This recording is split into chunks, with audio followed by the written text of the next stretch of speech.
Who are the best replacements for Pedro Neto? With Gabriel being benched again, should you sell him? And is it really worth using the triple captainship on Erling Haaland this week? These are the talking points for Game Week 11.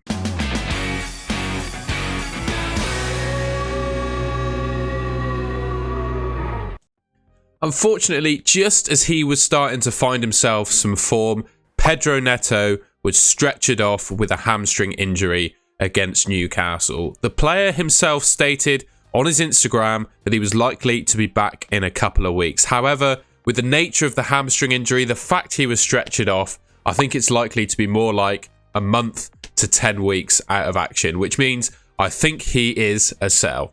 In no particular order, there are a few players that I think are very viable options to replace him with. The first one I want to talk about is Cole Palmer. Sitting at 5 million, he not only replaces Pedro Neto, but saves you almost $1 million in cash. Seems to be nailed now in the Chelsea team, only 4.1% ownership. Seems now to, of course, taken up the role as penalty taker. I feel like he's playing with a bit of a chip on his shoulder, having been sold by Man City to really prove himself in a top Premier League team. I think he was really unlucky as well not to return against Brentford. He had over 1 expected goal involvement in that game. I think it would be a very different story about Cole Palmer this week had he returned in that game as well.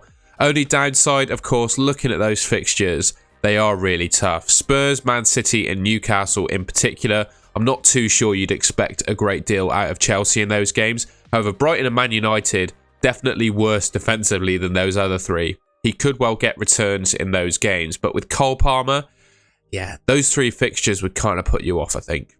The next and most obvious replacement in my eyes, as a Pedro Neto owner at least, is Anthony Gordon. Now, he looks to be the first choice left winger for Newcastle. I think the Harvey Barnes injury as well reduces competition for that left wing position. The fact that Anthony Gordon works really well defensively as well, I think makes Eddie Howe a big fan of him, which only increases his chances of starting games. And also, he didn't do very well against Wolves, I'll admit, but that's just one game. Across the season, he has been putting up some really strong numbers. 7 starts, 3 goals, 4 assists, 0.47 expected returns per 90. It's really decent, and I just think he's such a simple, easy, set and forget option to replace Pedro Neto.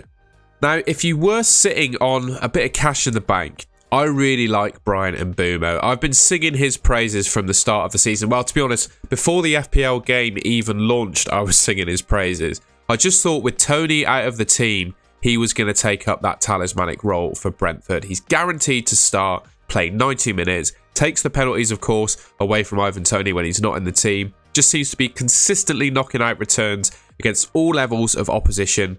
Brentford, they got a couple of tricky fixtures mixed in there, but they have an excellent record against the top 6 teams in the division, stretching back to last season.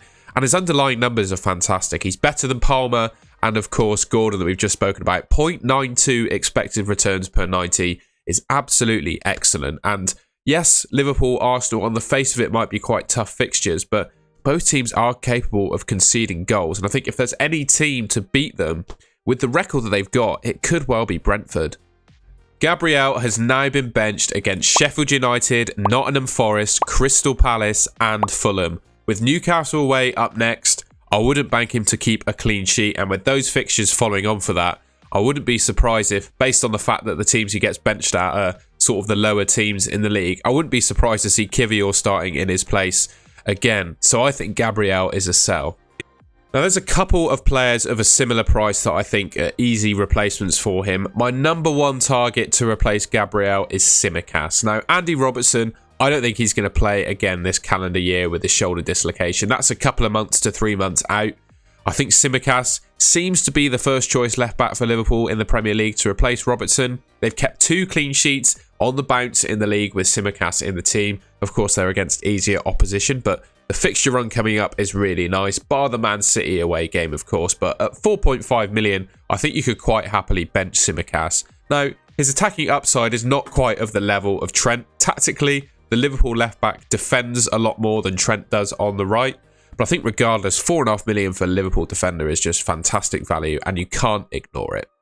A slightly safer but probably less points upside pick is Mark Guéhi. Palace are definitely emerging as one of the best defences in the league so far this season. They've got some really nice fixtures coming up. He's 0.4 million cheaper, of course, than Anderson, who is the leading Crystal Palace defender at the moment with some of the attacking returns that he's got. But I think with Anderson, you can probably consider him quite lucky to get the attacking returns that he has had so far. I'd also say with Crystal Palace, without Eze and Elise in their team to provide most of their goal threat, I think Roy Hodgson is going to have to turn to his defence to really be solid to try and get some results in the upcoming games. And for that reason, I think Crystal Palace are going to keep a decent amount of clean sheets, which makes Mark Gahey a really decent option. Now, I've seen a lot of people on Twitter talking about putting the triple captain chip on Erling Haaland this week. Do I think that's a good idea? Probably not, in my opinion. Looking at the expected points according to DraftHound, Salah is actually the best captain for game week 11, albeit there's 0.1 points in it. So basically, it's a 50-50 call between the two players if you look at it that way. I'd also suggest, with the potential of a Man City double game week coming later in the season, you're probably best off using the triple captain chip on that game week. We'll have a little look, actually, because regardless of the triple captaincy, I think there's still a debate as to who the best captain is this game week. Here's what the expected points say. I've got a deep dive into the stats next. Right, so I've done a little comparison between the two players, their fixtures and their stats so far this season. So Salah, he's got Luton away from home, whose expected goals conceded across the season is 20.11. Haaland has Bournemouth at home. Obviously, there's the home and away factor there. I'd always suggest that Haaland plays much better at the Etihad than he does away from home. And Bournemouth have worse expected goals conceded this season than Luton. So I'd suggest the Bournemouth defence is not as good as the Luton defence, and Haaland plays at home when Salah plays away. So Haaland probably wins that battle. When you look at the underlying numbers across this season, I'd say Haaland just edges it as well. But you have to consider the fact that Salah is classed as a midfielder in FPL. So for every goal that Salah scores, he scores more points than Haaland does. So I'd say it's quite even on that front. Purely based on the fact that Haaland's playing at home, Salah's playing away, Bournemouth have slightly worse defensive stats than Luton. I'd personally say Haaland is the best captain this week, but it's not worth using the triple captain chip on him.